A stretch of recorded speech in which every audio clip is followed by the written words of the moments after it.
6 മണിക്ക് എണീക്കാൻ തുടങ്ങിയിട്ട് ജസ്റ്റ് ഒരു 2 വീക്സേ ആയിട്ടുള്ളൂ. എപ്പോഴും ഒരുപോലെ ജീവിച്ചാൽ മതിയോ? ഒരു ചേഞ്ചൊക്കെ വേണ്ടേ? മുന്നേ ഞാൻ 7:30 എണീറ്റ് എങ്ങനെയൊക്കെയോ റെഡിയായിട്ട് അങ്ങ് പോകും.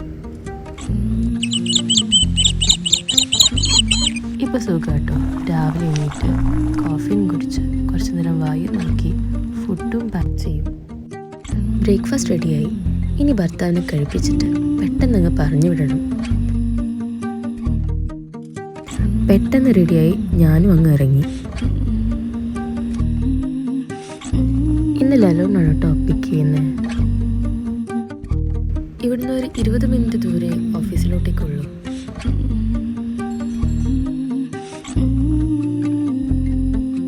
നിതിലേച്ചി ഇല്ലാത്തതുകൊണ്ട് സ്വാതിക്ക് നല്ല പണിയാണ് കിട്ടിയത്.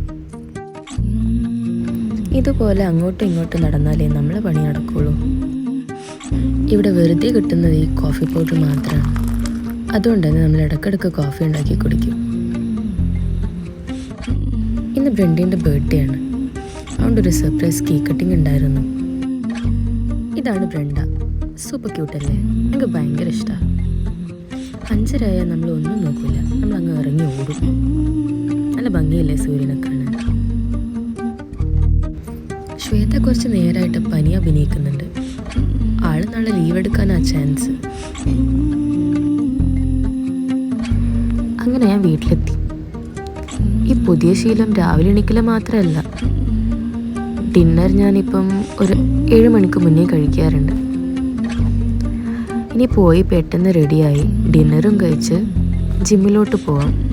മനസ്സിലായിട്ടുണ്ടാവുമല്ലോ, ഇതാണ് എൻ്റെ 3ാമത്തെ ചേഞ്ച്. പോവാൻ തുടങ്ങിയിട്ട് ഒരാഴ്ച ആയിട്ടുള്ളൂ. എത്ര ദിവസം പോകുമെന്ന് ചോദിച്ചാൽ അതെനിക്കറിയില്ല. വീട്ടിലെത്തി കുറച്ച് നേരം നമ്മൾ സിനിമ കാണാറുണ്ട്. ഇന്ന് നമ്മൾ കണ്ടുകൊണ്ടിരിക്കുന്നത് വാഴയാണ്. സത്യം പറയാലോ, എനിക്ക് എൻ്റെ അനിയനെയാണ് ഓർമ്മ വന്നത്. അങ്ങനെ മൂവിയും കണ്ട് എൻ്റെ ഭർത്താവ് പറഞ്ഞു, അപ്പോൾ എല്ലാം പറഞ്ഞില്ല, പിന്നെ കാണാം.